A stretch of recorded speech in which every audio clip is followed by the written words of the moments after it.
Guys, അപ്പോൾ നമ്മുടെ lamination machine ഇതാണ്. ഇതിന്റെ കണ്ടീഷൻ വളരെ മോശമാണ്. ഫുള്ള് ചെളിയും കാര്യങ്ങളൊക്കെയാണ്. നമുക്ക് ആദ്യം ഇത് ഫുള്ള് ക്ലീൻ ചെയ്തെടുക്കണം. അതിനുശേഷം ഫുൾ അഴിച്ച് നമുക്ക് അകത്തെ കണ്ടീഷൻ നോക്കാം. നേരെ നമുക്ക് ഇത് ക്ലീൻ ചെയ്യാം. നമ്മളൊരു തുണി വെച്ച് ഇത് ഫുള്ള് ക്ലീൻ ചെയ്തെടുക്കുകയാണ്. നമ്മൾ ക്ലീൻ ചെയ്ത് കഴിഞ്ഞിട്ട് ഇത് അഴിക്കുന്നുള്ളൂ. കാരണം എടുക്കാതിരുന്നുകൊണ്ടുള്ള പൊടികളാണ്. നമ്മൾ ഫുള്ള് ക്ലീൻ ചെയ്തു. നമുക്ക് ആദ്യം ഇതൊന്ന് പവർ കൊടുത്ത് ഓണാക്കി നോക്കാം. എന്നിട്ട് നമുക്ക് കഴിക്കാം. അപ്പോൾ ഇതാണ് ഇതിൻ്റെ പവർ പോർട്ട് വരുന്നത്. നമ്മുടെ കറക്റ്റ് PCD ഒക്കെ കുത്തുന്ന പോലത്തെ സെയിം പിൻ തന്നെയാണ് വരുന്നത്. അപ്പോൾ നമുക്കിത് ആദ്യം പവറപ്പ് ചെയ്യാം. അപ്പോൾ സ്വിച്ച് ഓൺ ആക്കാം. ഇനി പവർ സ്വിച്ച് ഓണാക്കിയപ്പം മെഷീൻ ഓൺ ആയിട്ടുണ്ട്. പക്ഷേ അകത്തുനിന്ന് ഒരു പ്ലാസ്റ്റിക്കിൻ്റെ മണം വരുന്നുണ്ട്. അപ്പോൾ അത് കത്തിയിരിക്കുകയാണ് അതിനകത്ത്. നമുക്ക് ആദ്യം സ്ക്രൂ ഒക്കെ അഴിച്ച് ഫുള്ള് കവർ ഇതിൻ്റെ പുറത്തെ അഴിക്കാം. എല്ലാ സൈഡിലും സ്ക്രൂ ഉണ്ട്, എല്ലാം അഴിക്കണം. പിന്നെ ടോപ്പ് കവറിലും നമുക്ക് സ്ക്രൂ വരുന്നുണ്ട്. ഇനി ടോപ്പ് കവർ മാറ്റി ഇതിൻ്റെ പാനൽ ഓരോന്നായിട്ട് അഴിച്ചെടുക്കാം. ഇപ്പം മെയിൻ കവർ നമ്മൾ അഴിച്ചു. ഇതാണ് ഇതിൻ്റെ ഉള്ളിലത്തെ അവസ്ഥ. പൊടിയാണ് ഓൾറെഡി. ഇതാണ് ഇതിൻ്റെ ഗിയർ മോട്ടർ വരുന്നത്. മറ്റേ മെഷീൻ്റെ പോലെ തന്നെയാണ്. അപ്പോൾ ഇതിൻ്റെ നമ്മുടെ റോളറിൻ്റെ ഒക്കെ അവസ്ഥ ഇതാണ്. റോളറിൽ ഫുള്ള് പ്ലാസ്റ്റിക് ഉരുകിയ ഈ പാടാണ് കാണുന്നത്. നമ്മൾക്ക് അപ്പം ഹീറ്റിംഗ് കോയിലിൻ്റെ മുകളിലുള്ള പാനലുണ്ട്, അത് അഴിച്ചെടുക്കാം. രണ്ട് സൈഡിൽ സ്ക്രൂ ഉണ്ട്.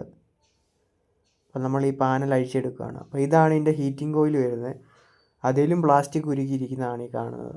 നമ്മളതും ക്ലീൻ ചെയ്യണം. പിന്നെ അതിൻ്റെ അകത്ത് ലാമിനേഷൻ ഷീറ്റ് ഉരുകിയിരിപ്പുണ്ട്, നമുക്കതും ക്ലീൻ ചെയ്യണം. സൈഡിലത്തെ രണ്ട് പാനലുകൂടെ നമ്മൾ മാറ്റുകയാണ്. നമ്മളങ്ങനെ എല്ലാം അഴിച്ചു മാറ്റി. ഇതാണ് ഇതിൻ്റെ ബോർഡ് വരുന്നത്. SMPS ബോർഡാണ് വരുന്നത്. രണ്ട് ഫാനും വരുന്നുണ്ട്. അപ്പോൾ നമ്മുടെ ഹീറ്റിംഗ് ട്യൂബിൻ്റെ അവിടുത്തെ റോളർ അഴിക്കണം. റോളർ അഴിച്ചിട്ട് അതിനടയ്ക്കുന്ന പ്ലാസ്റ്റിക് നമ്മൾ എടുക്കണം. അപ്പം നമുക്ക് ആദ്യം റോളർ അഴിക്കാനുള്ള പരിപാടി നോക്കാം. നമ്മൾ റോളർ ഒരെണ്ണം അഴിച്ചു. അതിൻ്റെ ലോക്കാണ് വരുന്നത്. പിന്നെ അതിൻ്റെ അകത്ത് ഈ ഇരിക്കുന്നതാണ് നമ്മുടെ ലാമിനേഷൻ ഷീറ്റ് ഉരുകിയിരിക്കുന്നത്. അപ്പോൾ നമുക്കത് അഴിക്കണം. അപ്പോൾ അതിൻ്റെ താഴത്തെ റോളറും കൂടെ നമ്മൾ അഴിച്ച് മാറ്റിയാൽ മാത്രമേ പറ്റത്തുള്ളൂ. പിന്നെ നമുക്ക് ക്ലീൻ ചെയ്യുകയും വേണം.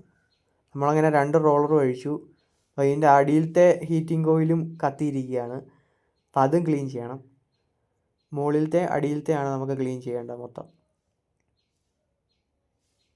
നമ്മളങ്ങനെ റോളറും അതിൻ്റെ ഹീറ്റിംഗ് കോയിലും നമ്മൾ ക്ലീൻ ചെയ്തു. അതുപോലെ തന്നെ രണ്ട് റോളറും നല്ല വൃത്തിയാക്കി നമ്മൾ എടുത്തിട്ടുണ്ട്. നമ്മൾ റോളർ വൃത്തിക്ക് ക്ലീൻ ചെയ്തില്ലെങ്കിൽ വീണ്ടും ലാമിനേഷൻ ഷീറ്റ് കയറ്റി വിടുമ്പോൾ അതിൻ്റേതായ പ്രശ്നങ്ങൾ വരും. ഇതാണ് അതിനകത്ത് കത്തിയിരുന്ന ലാമിനേഷൻ ഷീറ്റ്. അപ്പോൾ ഇത് നമ്മൾ ഊരിയെടുത്തു. നമ്മൾ പഴയ പോലെ എല്ലാം സെറ്റ് ചെയ്തിട്ടുണ്ട്. പരിപാടിയെല്ലാം തീർത്തു. ഇതിനകത്തെ സാധനങ്ങളെല്ലാം വേസ്റ്റെല്ലാം കളഞ്ഞു മാറ്റി ഫുള്ള് ക്ലീൻ ചെയ്തു. ഇനി നമുക്ക് ഇതിൻ്റെ കവറൊക്കെ ഇട്ട് അടച്ചിട്ട് ടെസ്റ്റ് ചെയ്യാം. നമ്മളങ്ങനെ കവറെല്ലാം അടച്ച് മെഷീൻ പഴയതുപോലെ ആക്കി. അപ്പം നമ്മുടെ മെഷീൻ നമ്മൾ റെഡിയാക്കിയിട്ടുണ്ട്. അപ്പം ഇത് പഴയ കണ്ടീഷൻ ഇപ്പോഴത്തെ കണ്ടീഷൻ നിങ്ങൾ നോക്കിയാൽ മനസ്സിലാവും. നമ്മൾ ഫുള്ള് ക്ലീൻ ചെയ്തെടുത്തിട്ടുണ്ട്. പിന്നെ അകത്തേത് ഫുള്ള് ക്ലീൻ ചെയ്തായിരുന്നു. അപ്പം ഇനി നമുക്കിതിൽ ഒന്ന് ലാമിനേഷൻ ടെസ്റ്റ് ചെയ്ത് നോക്കാം.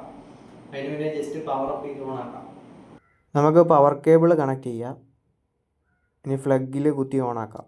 നമുക്ക് പവർ സ്വിച്ച് ഓണാക്കി മെഷീൻ ഓണാക്കാം. അപ്പം ആദ്യത്തെ ഫാൻ കറങ്ങി, ബാക്കി കാര്യങ്ങളൊക്കെ ഓക്കെയാണ്. ഇനി നമുക്ക് ചൂടാക്കാനിടാം. ഇവിടെ ഇപ്പോൾ കോൾഡാണ് കിടക്കുന്നത്. നമുക്കിത് ഹോട്ടിലോട്ടാക്കാം.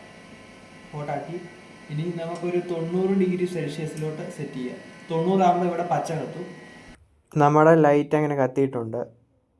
അപ്പോൾ മെഷീൻ ചൂടായി എന്നാണ് അതിനർത്ഥം. നമുക്കിനി ഇതിൽ ലാമിനേഷനായിട്ട് ഒരു ഡെമോ വെച്ച് നോക്കാം. അപ്പോൾ നമ്മളൊരു ലാമിനേഷൻ ഷീറ്റിൽ ജസ്റ്റ് ഒരു പേപ്പർ വെച്ച് കയറ്റി വിട്ട് നോക്കുവാണ്. അങ്ങനെ ഇപ്പുറത്തെ സൈഡിൽ കൂടെ നമ്മുടെ പേപ്പർ ലാമിനേറ്റ് ആയിട്ട് വന്നിട്ടുണ്ട്. അതിനർത്ഥം നമ്മുടെ മെഷീൻ വർക്കിംഗ് ആണ്, എല്ലാം റെഡി ആയിട്ടുണ്ട്, വേറെ പ്രശ്നങ്ങളൊന്നുമില്ല. അപ്പോൾ ഇന്നത്തെ വീഡിയോ ഇത്രയേ ഉള്ളൂ. എല്ലാവർക്കും ഇഷ്ടപ്പെട്ട് കാണുമെന്ന് വിശ്വസിക്കുന്നു.